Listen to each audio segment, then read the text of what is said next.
Hey guys, हम लोग ने ऑलरेडी OCM का chapter 1 that is introduction of commerce and management पे एक वीडियो ऑलरेडी अपलोड कर चुके हैं, जहाँ पे हम लोग ने बताया कि ह्यूमन एक्टिविटीज क्या होता है, इकोनॉमिक एंड नॉन इकोनॉमिक्स में जो डिवाइड होता है वो क्या होता है, और इकोनॉमिक एक्टिविटी में बिजनेस, प्रोफेशन एंड एम्प्लॉयमेंट क्या है उसके बारे में छोटा सा इंट्रो दिया था। अगर आप वो मिस कर दिए हो तो यहाँ पे आई बटन है, इस आई बटन को क्लिक करो और वो पहले वाला वीडियो देखो, आप उसको अच्छे से समझो कि ह्यूमन एक्टिविटीज क्या होती है। उसके बाद ये वीडियो को कंटिन्यूएशन में देखो, जहां पे हम इस वीडियो के अंदर बिजनेस, प्रोफेशन और एम्प्लॉयमेंट तीनों के बारे में मीनिंग, उसका डेफिनेशन अगर है एंड उसके फीचर्स के बारे में डिटेल एक्सप्लेनेशन दे रहे, सो दैट आपको ये टॉपिक अच्छे से समझ जाए।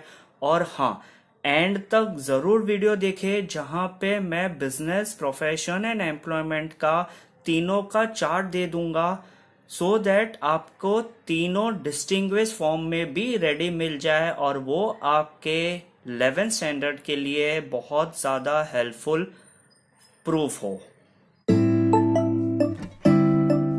फीचर्स ऑफ बिजनेस समझने के पहले हम लोग को ये समझना पड़ेगा कि बिजनेस होता क्या है।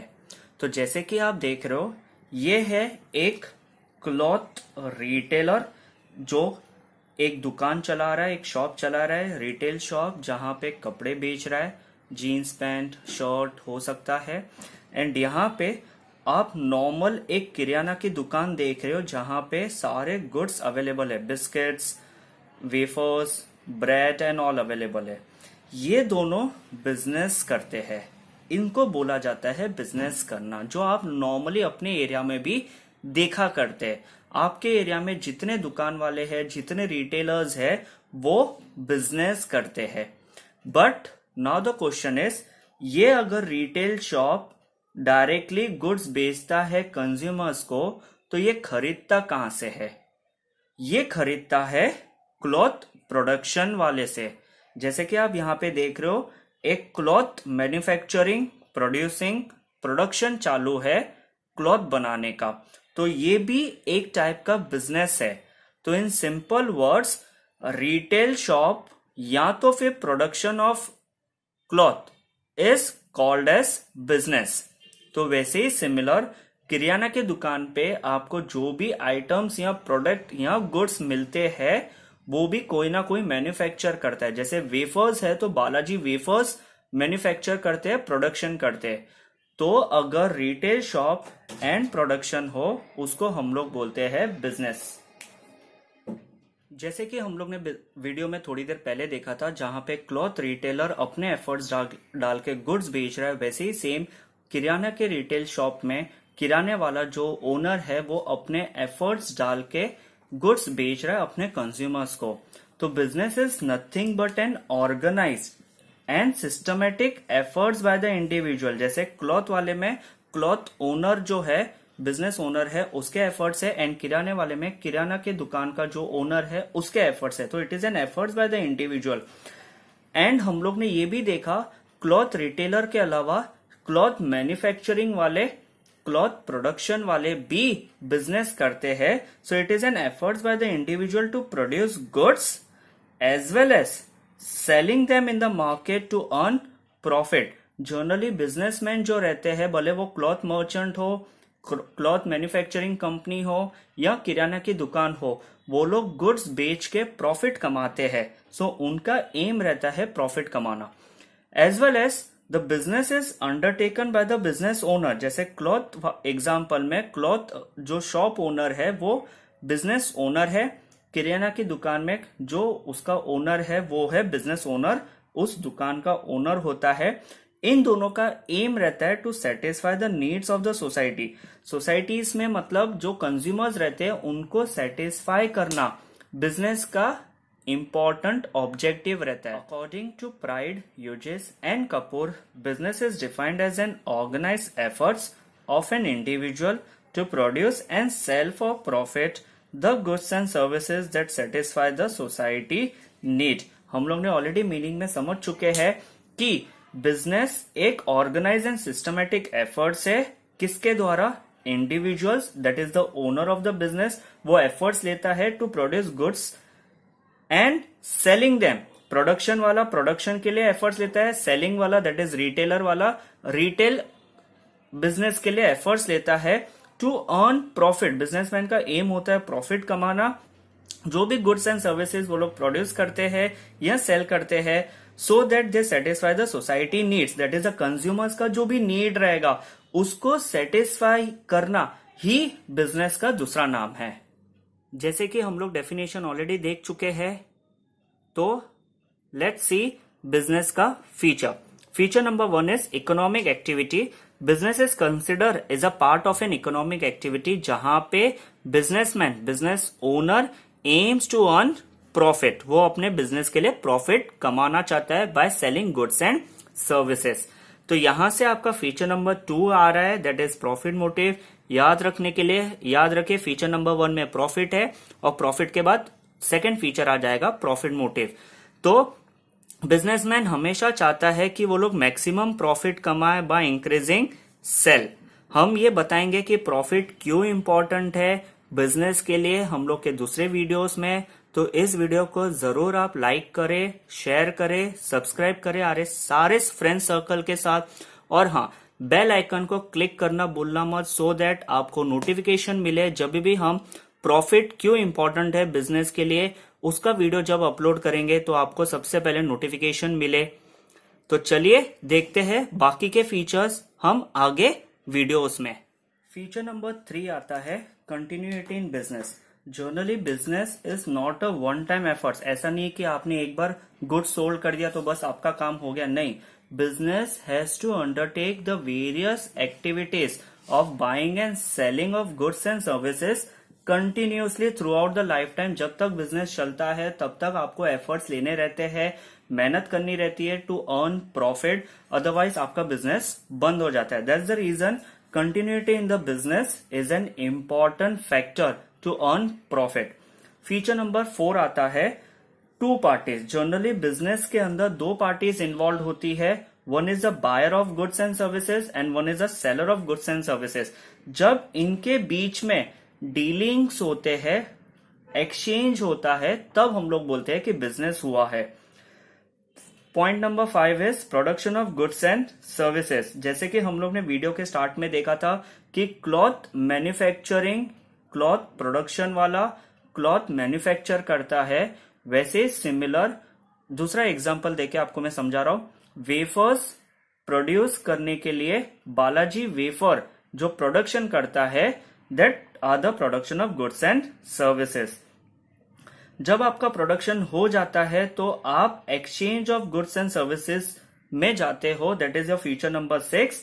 Business generally is concern with production of goods and services as well as it is also concerned with exchange of goods and services। जैसे प्रोड्यूसर बालाजी वेफर्स प्रोडक्शन करके रिटेल शॉप में, आपके किराना की दुकान में बालाजी वेफर्स के पैकेट वहां पे डिलीवर करता है और रिटेल वाला आपको, दैट इज कंज्यूमर्स को, वो बालाजी वेफर्स बेचता है। तो production of goods and services as well as exchange of goods and services. Feature number 7 आता है रिस्क। कोई भी बिजनेस छोटा हो या बड़ा हो, कहीं पे भी उसका लोकेशन हो, any business is not free from risk. Business को हमेशा रिस्क के साथ ही एसोसिएटेड करना पड़ता है। Generally there are many events, unexpected events हो जाते हैं। जैसे लॉकडाउन इन 2020 में बिजनेस को रिस्क था कि उनका बिजनेस चलेगा, प्रॉफिट कमाएंगे कि नहीं कमाएंगे, वो भी एक फैक्टर्स होते हैं। अर्थक्वेक, सुनामीज, वेरियस पॉलिटिकल इंस्टेबिलिटीज, ये भी रिस्क से एसोसिएटेड रहते हैं बिजनेस के साथ। तो अनएक्सपेक्टेड इवेंट्स हो सकते हैं। Changes in taste, like, preferences of the consumers. कल उठ के कंज्यूमर्स का प्रेफरेंसेस चेंज हो जाते हैं, लाइक चेंज हो जाती है, टेस्ट चेंज हो जाते हैं। तो business is always associated with a part of a risk. तो जहां पे बिजनेस है वहां पे रिस्क है, और जहां पे रिस्क होगा वहां पे आपका प्रॉफिट आप कमा सकते हो। फीचर नंबर 8 है dealing in goods and services. Production and exchange of goods and services के बाद जनरली बिजनेस तब होता है जब बायर एंड सेलर के बीच में डीलिंग होती है, दैट इज कुछ लेन देन होता है, गुड्स बेचे जाते हैं, पैसे लिए जाते हैं, तब जाके आपका बिजनेस होता है। तो dealing in goods and services is your feature number 8। तो जब हम लोग गुड्स की बात करते हैं तो दो टाइप के गुड्स आते हैं। एक है कंज्यूमर गुड्स जैसे कि मिल्क, सोप्स एक्सेट्रा, जो हम लोग डेली यूज करते हैं, कंज्यूमर्स डायरेक्टली रिटेल शॉप से खरीद के यूज कर सकते हैं। और दूसरे जो गुड्स आते हैं वो है कैपिटल गुड्स। कैपिटल गुड्स मतलब जिसमें हैवी पैसे लगते हैं, हैवी इन्वेस्टमेंट लगता है, जो थोड़ा सा कॉस्टली होता है, बार बार आप नहीं खरीदते, that is machinery, furnitures etcetera. और जहां पे सर्विसेज की बात आती है, services offered by doctors, lawyers, chartered accountant are services which are not visible, that is intangible होता है। तो जो भी डीलिंग होता है गुड्स एंड सर्विसेज में, that we called it as business. और फीचर नंबर 9 है कंज्यूमर सेटिस्फेक्शन। जैसे कि हम लोग ने पहले देखा था कि कंज्यूमर को सेटिस्फाई करना बिजनेस का दूसरा नाम है। तो point number 9 is consumer satisfaction, जो सबसे ज्यादा बिजनेसमैन, बिजनेस ओनर्स ध्यान देते हैं कि उनके कंज्यूमर हमेशा सेटिस्फाई हो जाए। हम लोग ने ऑलरेडी इकोनॉमिक एक्टिविटी 3 पार्ट में डिवाइड करके देख चुके हैं। फर्स्ट वन इज बिजनेस, जो ऑलरेडी हम लोग ने एक्सप्लेन किया है इसी वीडियो के स्टार्टिंग में। सेकेंड वन इज प्रोफेशन, जो आज हम लोग अभी देख रहे हैं। And third one is employment, जो वीडियो के एंड में हम लोग एम्प्लॉयमेंट के बारे में बात करेंगे। तो profession is an economic activity which uses educational knowledge and skill. For example, professional के जो एग्जाम्पल्स है वो है डॉक्टर्स, जो प्रोफेशनल नॉलेज यूज करता है मेडिकल का अपने पेशेंट्स को ट्रीट करने के लिए। दूसरा प्रोफेशन आता है लॉयर्स, जो अपने लॉ का नॉलेज यूज करके अपने क्लाइंट्स को सर्विस देता है। Chartered accountant, company secretary, teachers are all fall under professional category. इसका फीचर है, फर्स्ट फीचर है क्वालिफिकेशन। कोई भी प्रोफेशन के अंदर सबसे इंपॉर्टेंट पॉइंट रहता है उसकी क्वालिफिकेशन लेना बहुत ज्यादा जरूरी है, क्योंकि आपकी क्वालिफिकेशन ही आपका प्रोफेशन डिसाइड करती है। सो अब सिस्टमेटिक एंड फॉर्मल एजुकेशनल लेना पड़ता है, एक डिग्री लेनी पड़ती है। फॉर एग्जाम्पल, डॉक्टर के लिए मेडिकल डिग्री बहुत लेना ज्यादा जरूरी है, लॉयर के लिए लॉ की डिग्री और उसका एग्जाम देना बहुत ज्यादा जरूरी है, तब जाके आप लॉयर एज अ प्रोफेशन बन सकते हो and doctor as a professional बन सकते हो। सेकेंड फीचर आता है financial return. Doctors, lawyers, chartered accountant जो भी प्रोफेशन में अपनी इनकम कमाते हैं वो आती है उनके fees. The income which is earn by the professional by providing services is called as fees. Feature number 3 है हमारा कैपिटल। जनरली अगर आप प्रोफेशन डिग्री ले लेते हो और अगर आप किसी कंपनी में काम करते हो तो you fall under a category of employment, तो हम वहां पे डील कर लेंगे। बट अगर आप खुद की प्रैक्टिस करते हो so you require huge capital if you are practicing independently. जैसे डॉक्टर्स अगर अपना खुद का क्लिनिक खोलना चाहता है तो उसको कैपिटल ज्यादा रिक्वायर्ड चाहिए, बट वही डॉक्टर अगर किसी हॉस्पिटल में जॉब कर रहा है तो उसको वो जो इनकम मिलेगा वो as a part of salary मिलेगा, which falls under category of employment. Feature number 4 है नॉन ट्रांसफरेबल। आपकी जो प्रोफेशनल डिग्री है वो आप तक ही सीमित है। You can not transfer your degree, your skill, your knowledge to other person. आप किसी को भी ट्रांसफर नहीं कर सकते हो। जैसे अगर आप लॉयर हो तो आप ही लॉयर बनोगे, बट आपका कोई रिलेटिव्स आप उस डिग्री को ट्रांसफर नहीं कर सकते for that practicing. Feature number 5 है रजिस्ट्रेशन एंड मेंबरशिप। जैसे कि चार्टर्ड अकाउंटेंट जो रहते हैं, लॉयर्स जो रहते हैं, इनकी एक बॉडी होती है, एक एसोसिएशन होता है जिसके अंदर उनको रजिस्टर करना, मेंबरशिप बनना बहुत ज्यादा कंपलसरी है। जैसे चार्टर्ड अकाउंटेंट का, जितने भी चार्टर्ड अकाउंटेंट हैं इंडिया में वो रजिस्टर करेंगे अपने आप को ICAI के अंदर। लॉयर्स है वो रजिस्टर करेंगे अपने आप को बार काउंसिल ऑफ इंडिया के अंदर। ये रजिस्टर करना कंपलसरी होता है क्योंकि इनके कुछ कोड ऑफ कंडक्ट होते हैं जो इनको फॉलो करना बहुत ज्यादा जरूरी है while practicing, while dealing with the client, while providing services. इनके कुछ कोड ऑफ कंडक्ट रहते हैं जो इनको फॉलो करना बहुत ज्यादा जरूरी हो जाता है। फीचर नंबर 6 आता है नेचर ऑफ वर्क। इनको प्रोफेशनल जो रहते हैं जैसे doctors, lawyers, chartered accountant, teachers, वो लोग आपको एक्सपर्ट सर्विस प्रोवाइड करते हैं। They provide you the expert service by using their knowledge, by using their skill, जो उन्होंने अपने एजुकेशन के थ्रू ली हुई है। हमारा तीसरा इकोनॉमिक एक्टिविटी है एम्प्लॉयमेंट। एम्प्लॉयमेंट का मीनिंग सिंपल है, जहां पे person is working for a other person, where employ and employ, employer and employee relation होता है। फॉर एग्जाम्पल, अगर आपके पास डिग्री है, अगर आप कहीं जॉब करने जा रहे हो, जो जॉब दे रहा है दैट इज एन एम्प्लॉयर और जो जॉब ले रहा है दैट इज एन एम्प्लॉई, अगर ये रिलेशन एग्जिस्ट करता है then we call it as it is a economic activity under employment. इसका फीचर है, फर्स्ट वन इज क्वालिफिकेशन। जैसे प्रोफेशन के अंदर एक प्रॉपर सिस्टमेटिक फॉर्मल एजुकेशन का रिक्वायर्ड है, बट एम्प्लॉयमेंट के अंदर ऐसा कुछ रिक्वायरमेंट नहीं है, but it depends upon the job. आप स्किल्ड एंड अनस्किल्ड जॉब दोनों कर सकते हो। जैसे अगर किसी को बैंकिंग बिजनेस करना है तो उसको एक प्रॉपर बैचलर का डिग्री चाहिए, बट अगर किसी को प्यून का जॉब करना है तो उसको क्वालिफिकेशन की रिक्वायरमेंट इतनी नहीं होती। तो it depends upon your job what qualification is required by your employer. Feature number 2 आता है फाइनेंशियल रिटर्न। एम्प्लॉयमेंट जो इनकम कमाता है इज कॉल्ड एज सैलरी। जो पर्सन जॉब करता है उसको सैलरी दी जाती है, बट कभी कभार इसको हम लोग वेजेस भी रिफर करते हैं।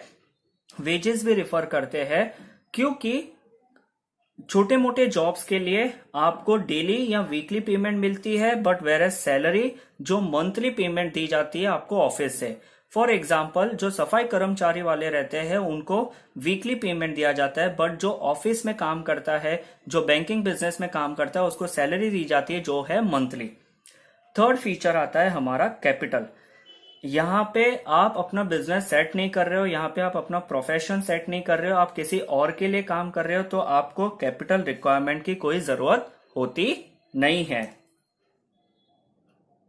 फीचर नंबर 4 है नॉन ट्रांसफरेबल। जैसे profession is a non transferable, वैसे ही same employment is also non transferable to other person. आप अपना जॉब किसी और को ट्रांसफर नहीं कर सकते हो। हाँ, बट अगर कंपनी चाहे तो आपको कोई और अपॉइंटेड करके आपके जगह पे बिठा सकता है, but you can not transfer your job to other person. Feature number 5 है हमारा रजिस्ट्रेशन। जैसे प्रोफेशन के अंदर चार्टर्ड अकाउंटेंट को आईसीएआई में रजिस्टर करना जरूरी है, लॉयर्स को बार काउंसिल ऑफ इंडिया में रजिस्टर करना अपने आप को बहुत ज्यादा जरूरी है, बट एम्प्लॉयमेंट के अंदर किसी को भी रजिस्टर करने की जरूरत नहीं है। आपको अगर जॉब चाहिए आप कंपनी में चले जाओ, अगर जॉब अवेलेबल रहेगा तो आपको जॉब मिल जाएगा, तो रजिस्टर करने की जरूरत नहीं है। 6 फीचर है हमारा नेचर ऑफ वर्क। यहाँ पे आपको काम दिया जाता है and it is expected that you complete the assign work. आपको जो काम दिया है आप अपना काम कंप्लीट करोगे और एट द एंड आपके जो मंथ की जो सैलरी रहेगी वो आपको आपके अकाउंट में आ जाएगी। तो आपका काम कंप्लीट करो और आप सैलरी रिसीव करोगे, and that is what is called as employment. तो जैसे कि मैंने आपको पहले बताया वीडियो के अंदर कि मैं आपको एंड में तीनों का एक कंपैरिजन चार्ट दूंगा, सो दैट आपके लिए बहुत इजी हो जाएगा पढ़ने के लिए डिस्टिंग्विश्ड फॉर्म में।